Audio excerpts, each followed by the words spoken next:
Now, Jack in the Box, Panera, and Chipotle are all toying with the idea as well. We thought it would be a good idea to get our next guest's point of view on this new trend. Please welcome to the show Rebecca Walser, the president of Walser Wealth Management. There's a lot of knock-on subjects to talk about when this subject comes up, and I know that you've got some interesting ones. What are your thoughts here?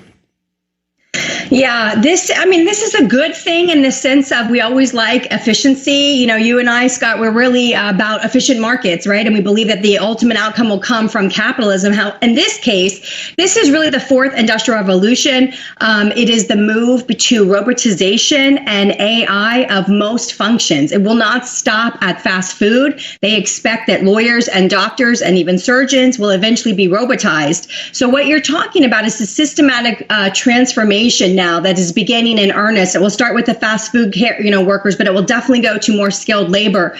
And, AI is the point of that. And what it is really, Scott, is, if you look at the World Economic Forum and their Agenda 2030, and I know we've talked about this incessantly. We started with ESG and now we're on to this. And there's a lot more, even the WHO this week, I want to just mention very quickly. But I will just say what this is the beginning of an economic class. This is an offensive term. This is the term that they use.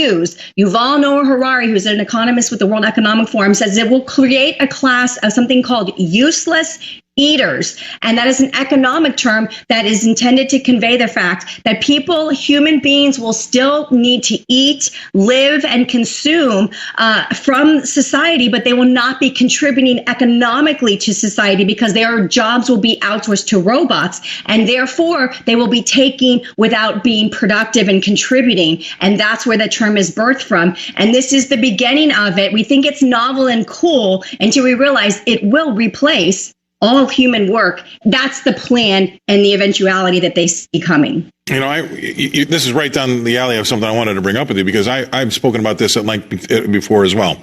And some of the folks that I do know in the industry say that, in the beginning, like a lot of it is happening at, say, White Castle and McDonald's and whatever, but everybody always thought that there was going to be the blue-collar worker on the assembly line that was going to get replaced by the robot. But these guys that I spoke to, and some of them gals, obviously, said, no, who has to really worry are exactly what you just said. The executives that think like a computer. They're being given a bunch of data. They take the data in, they analyze it, and then they make a decision. So I've got research that says white collar people are the people that are really going to get replaced with robots and AI before those guys are going to be down there hanging a door or working on your car. What do you think about that?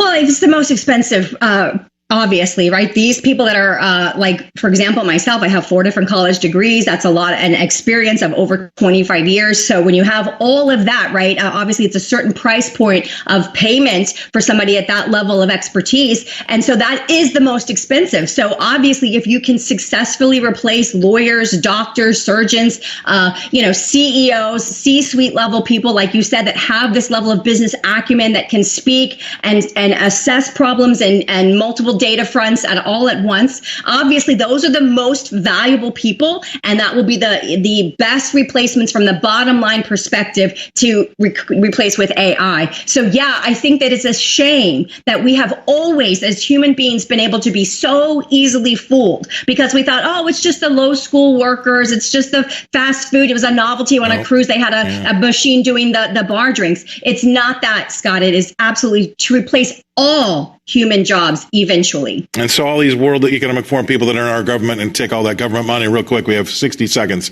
But you know what? There's a knock-on effect because if that robot, they're going to have to change the tax laws because they're not going to be able to tax a robot like a person like they are right now, right? All kinds of taxes, federal income taxes, state and local taxes, property taxes that assume that workers are working and earning incomes and paying to live where they live in the local districts will have to be revamped. We have built our tax model on the system that we had and not the system that is coming. Wow. I mean, it's just amazing to think that this could be the way forward. And you know what? That's what you say, the net takers, those people, the useless eaters. That was me over the Christmas break. I'm sorry to admit it, but that was me. So I think we're all guilty. I appreciate you. Happy New Year. Haven't been able to see you yet. Thank you very much for your input. Always great to speak to you, Rebecca. You have got great points. Rebecca Walser, she's in Tampa, Florida. I think all the smart people do live in Florida. All right, let's